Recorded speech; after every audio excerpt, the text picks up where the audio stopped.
In this daily drop, I'm going to give you my initial impressions about the iPhone 15 Pro. So let's go. All right, here we are, middle of the week, and my goodness, the number already of camera announcements that have happened this week alone, and I don't think we're done, and then over the last couple of weeks is just bonkers.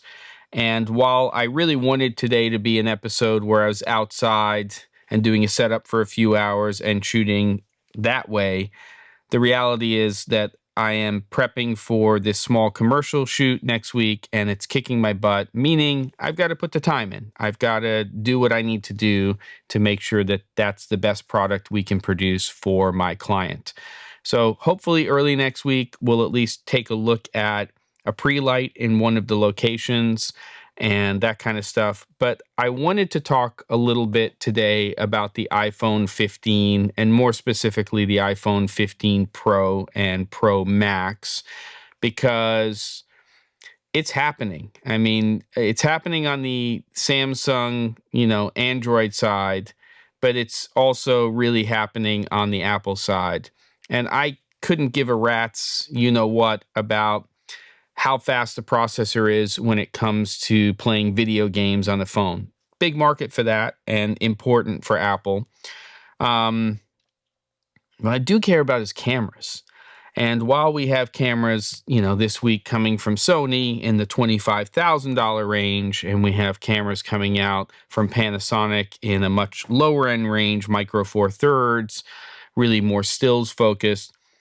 Whenever Apple announces and starts to roll out a new iPhone, it's important to take a look at some of what's going on under the hood. And, I'm on right now, iPhone 13, not by choice. I've talked about it before. Lawnmower incident, excess, waiting for the 14 or 14 Pro, and kind of was forced to get a 13. Decided not to go Pro on that camera. And yes, I refer to it as a camera because that's what I use it for a lot of the time. But it was the first iPhone that had cinematic mode, but it was quite crippled. If I'm shooting content on the front-facing camera here, it's 1080 and it's 30 frames per second. 24 is not even an option. They rectified that, went to 4K 24 on the iPhone 14 line. But the 15 Pro looks pretty interesting. You've got 3 cameras on the back of the camera. If you go to the Max, one of those cameras becomes an equivalent of 120 millimeter field of view, focal length. Put that together with the tomfoolery and all the Wizard of Oz stuff that's going on, and their new prism lens, which looks pretty cool in terms of an optical lens design. And you can go basically from macro to 120 millimeters with your rear-facing cameras. But the Pro's no slouch either. I mean, you're really going all the way up to, I believe, about a 77 millimeter equivalent in terms of field of view. So lots of flexibility there. The star of the cameras is the 48 megapixel camera on both the 15 and the 15 Pro. I've read that they haven't changed the actual camera on the Pro, but they have on the 15. They definitely have on the 15 because it didn't have a 48 megapixel camera on the 14 line, but base meaning. But they did say in the presentation that the camera is a new camera. So it's not as fast, actually. I believe that the 15's is a 1.6 and the 15 Pro is a 1.78. But I don't know if that's really going to make a difference. In the end, it's, how good is it at capturing information and light, and what's the secret sauce that they're putting in there to capture images. But I'm pretty impressed with a few things, especially when we look at the 15 Pro. And I want to talk less about the photography side, though I think that's important with the cameras, and the fact that we have been able to capture raw images and things like that, which HEIF, is that how you say it? HEIF files and all that kind of stuff. But on the video side, we got a couple of things that are really interesting to me. Number one, we've got USB-C. And I think right out of the gate, the thing that was interesting is external recording, because you can record in ProRes. There's a GPU in there, there's ProRes processing, so on and so forth. And so you can, it looks like, set up an external SSD and you can record video to an external device. That's pretty interesting. What's also interesting, aside from ProRes, is they now have log recording. Now, this is not new to an iPhone.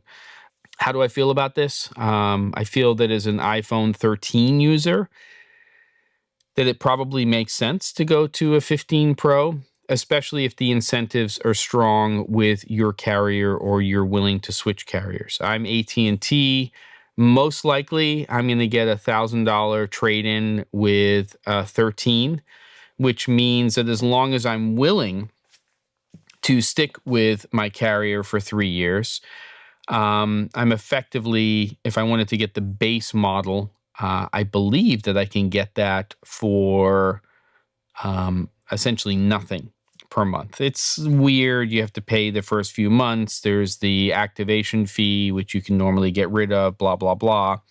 But the reality is that even if I upgrade to a 512 gigabyte model for an extra $300, that I could either pay that off right away or have a very small monthly payment for the device. So there's a lot of other really interesting stuff in the phone, but I think there's enough upgrades for me going to that higher megapixel camera, and then, the way it captures from at least the presentation, where, we really need, we don't need 48 megapixels for 4K. We need much, much less resolution for that.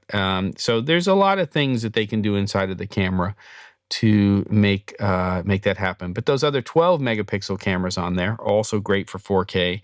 And I think that it's going to be pretty interesting to see. Now, the turning the camera into landscape mode and then using 2 of those lenses in the 15 Pro for spatial recording is also pretty interesting. But every single time you see a shot of somebody in a living room or standing there with a Vision Pro on their head with that cord and everything else, it just makes me sad. Is it going to blow my mind when I try it for the first time? Probably, but it makes me sad that we're going there, and it's inevitable. Maybe it's going to be really cool, and the experiences we can create for people using a device like that are going to be incredible. Jury's still out for me. There's still a lot for me to think about. But I think a strong showing overall in terms of the next models for the iPhone. I'm not sure if you're a 14 Pro user, if you're going to gain enough from the 15s to justify it, unless you are all about the latest and greatest features.